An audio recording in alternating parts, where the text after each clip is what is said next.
Гладни стомаци, празни џебови и социјална неправда. Јавноста критикува по одлуката на Уставен, со која ќе се овозможи зголемување на платата на функционерите во време на криза.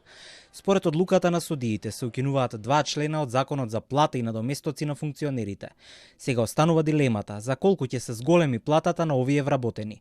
Од владата најавуваат дека неколку дена ќе анализираат и ќе бараат соодветно решение, но нема да си ја зголемат платата за вртоглави 78%.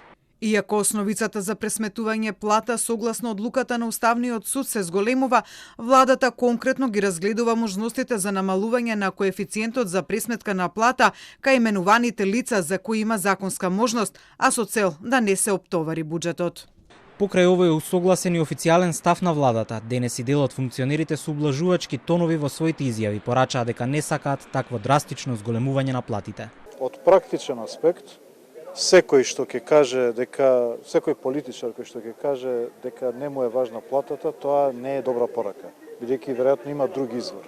Јас немам друг извор на за живење освен оваа плата. Така да се разбира дека секој би сакал да има поголема можност. Но од етички аспект, мислам дека политичарите треба да бидат последните на листата на граѓани кои што треба да имаат зголемување на платите. Во поглед на донирањето, јас имам еден принцип, а тоа е дека за донирање не зборувам јавно, заради тоа што сметам дека секој од нас тоа треба да го прави од лични побуди. Платите и надоместоците се дел од фиксните трошоци од буџетот. Сите анализи покажуваат дека кај нас платите се драстично пониски дури во споредба со Босна и Херцеговина, Косово и другите држави со кои што можеме да се споредуваме. Нема дилема дали треба да се зголемуваат платите, туку дали сега е вистинско време за такво нешто. Професорот Треновски анализира дека треба да се видат и ефектите и резултатите од работата пред драстично да ги зголемиме нивните плати. Тие се ниски, меѓутоа додека не утврдиме кој што сработил за тие средства, треба да бидеме особено внимателни при зголемување на овие надоместоци. Особено во време кога имате пензии кои се прилично ниски, кога имате плати кои се на минималната, кои не стигнуваат ни за половина од потрошувачката кошница, во такви моменти револтот дополнително расте, социјалниот немир ќе расте и мислам дека функционерите во овие периоди треба да бидат солидарни, да се воздржат од дополнително бранување на морето. Ние сме многу специфична територија. Зголемувањето на компензациите на вработените и во приватниот и во јавниот сектор резултира со намалување на нивната продуктивност, не со зголемување. Значи ние треба да бидеме особено внимателни за да не ја нарушиме економската логика во која живееме.